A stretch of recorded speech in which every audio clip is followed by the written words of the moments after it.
الرحيم نحمده ونصلي ونسلم على رسوله الكريم أما بعد فأعوذ بالله من الشيطان الرجيم بسم الله الرحمن الرحيم هل ينظرون وہ انتظار کرتے ہیں إلا أن يأتيهم الله هل بمعنى ما کہ ہے یعنی وہ انتظار نہیں کرتے مگر اس بات کا کہ اللہ آئے فی ظلال من الغمام بادلوں کے سائے میں والملائکۃ اور فرشتے وقضی الامر اور فیصلہ ہو جائے وإلی اللہ ترجع الامور اور تمام امور اللہ کی طرف لوٹائے جاتے ہیں۔ یہاں پر بھی مشرکین کے بارے میں ہے اور منافقین کے بارے میں، اسی طرح اہل کتاب یہودی عیسائی جو بھی غیر مسلم ہیں ان سب کے بارے میں۔ تو اصل مخاطب تو مشرک اور اہل کتاب ہیں، پھر ان کے واسطے سے تمام غیر مسلم ہیں کہ جب قرآن مجید کے اتنے واضح احکام تمہارے پاس آ گئے، اب ہونا تو یہ چاہیے جب دلائل بھی آئے، معجزات بھی آئے اور ایک واضح راستہ تمہارے سامنے آ چکا، صراط مستقیم ہے، اسلام کا راستہ ہے، تو اس کو تمہیں قبول کر لینا چاہیے۔ لیکن اس کے باوجود بھی اگر قبول نہیں کرتے تو اس کا مطلب یہ ہے کہ تم قیامت کے دن کا انتظار کر رہے ہو۔ یہ جو آیت کا ترجمہ میں نے کیا إِلَّا أَن يَأْتِيَهُمُ اللَّهُ فِي ظُلَلٍ مِّنَ الْغَمَامِ وَالْمَلَائِكَةِ، یہ قیامت کے دن ہوگا۔ قیامت کے دن اللہ تبارک و تعالی میدان حشر میں اللہ تبارک و تعالی کا نزول اجلال ہوگا۔ اللہ تبارک و تعالی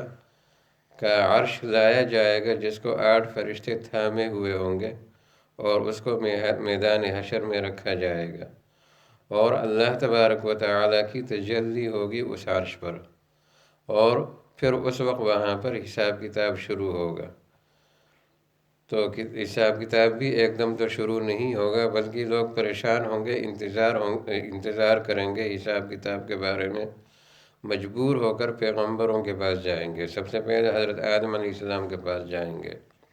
ان سے جا کر کہیں گے کہ ہم بہت زیادہ تنگ ہو گئے میدان حشر میں حساب کتاب کے انتظار کرتے ہوئے، تو لہٰذا آپ اللہ تبارک و تعالیٰ کے خلیفہ ہیں زمین میں، آپ ابو البشر ہیں، تمام انسانوں کے باپ ہیں، لہٰذا اللہ کے ساتھ آپ کا ایک خاص تعلق ہے، آپ سفارش کریں کہ حساب کتاب شروع ہو جائے۔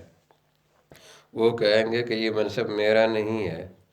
اور کہیں گے کہ حضرت نوح علیہ السلام کے پاس جاؤ، تو لوگ حضرت نوح علیہ السلام کے پاس آئیں گے، وہ بھی معذرت کریں گے، پھر لوگ آئیں گے حضرت ابراہیم علیہ السلام کے پاس، وہ بھی معذرت کریں گے، پھر لوگ آئیں گے حضرت موسیٰ علیہ السلام کے پاس، وہ بھی معذرت کریں گے، پھر آئیں گے حضرت عیسیٰ علیہ السلام کے پاس اور وہ بھی معذرت کریں گے، اور پھر ان کی رہنمائی سے لوگ آئیں گے نبی کریم صلی اللہ علیہ وسلم کے پاس۔ جب نبی کریم صلی اللہ علیہ وسلم کے پاس آئیں گے تو آپ فرمائیں گے کہ ہاں میں ہی اس کے لیے ہوں، اور پھر آپ صلی اللہ علیہ وسلم اللہ کے عرش کے پائے کے پاس تشریف لے جائیں گے اور وہاں جا کر سجدے میں گر پڑیں گے، اور یہ سجدہ جب سجدے میں جائیں گے تو اللہ تبارک و تعالیٰ کی حمد و ثنا کریں گے،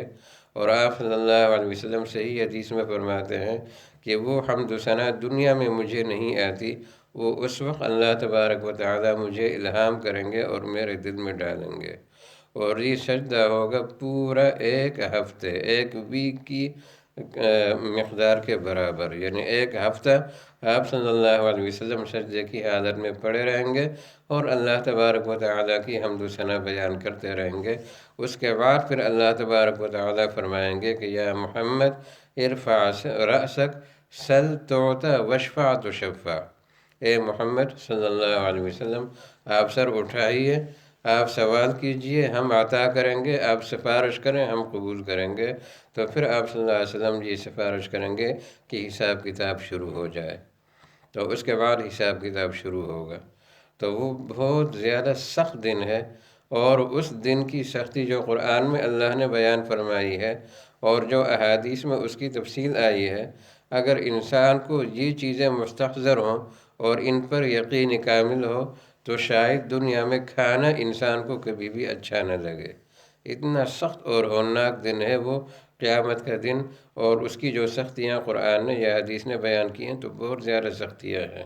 بس دعا کرنی چاہیے کہ اللہ تبارک و تعالی ہمیں اس دن کی سختیوں سے حفظ و امان میں رکھے۔ مگر یہ سختیاں کافروں کے لیے ہوں گی اور نافرمان اور فاسق فاجر گناہگاروں کے لیے ہوں گی۔ جو نیک مسلمان ہیں ان کے لیے یہ قیامت کا دن اس طرح گزرے گا جس طرح کہ ایک نماز کا وقت گزرتا ہے۔ ان کو اس کی سختی کا احساس ہی نہیں ہوگا، اور وہاں کی گرمی سے، وہاں کی پریشانی سے اور وہاں کے خوف اور ڈر سے اللہ تبارک و تعالی ان کو اپنے حفظ و امان میں رکھے گا، ان کو پتہ ہی نہیں چلے گا اس کا۔ تو لہٰذا اللہ تبارک و تعالی ان کو بچائے گا اس سے۔ تو وہ چونکہ بہت زیادہ سخت دن ہے، اس وجہ سے اللہ تبارک و تعالی فرماتے ہیں کہ اتنے واضح احکام اور اتنی زیادہ واضح رہنمائی کے بعد بھی اگر یہ اس کو قبول نہیں کرتے تو اس کا مطلب یہ ہے کہ ان کو قیامت کے دن کا انتظار ہے، اور جب قیامت کا دن آئے گا تو اس دن ان کو پچھتانے کے علاوہ اور رسوائی اور ذلت اور ناکامی کے علاوہ ان کے ہاتھ میں کچھ بھی نہیں آئے گا۔ اس وجہ سے ان کو عبرت حاصل کرنی چاہیے اور دعوت حق کو اور راہ ہدایت کو قبول کرنا چاہیے اور اپنانا چاہیے۔ اللہ تبارک و تعالی عمل کی توفیق عطا فرمائے۔ وآخر دعوانا ان الحمد للہ رب العالمین۔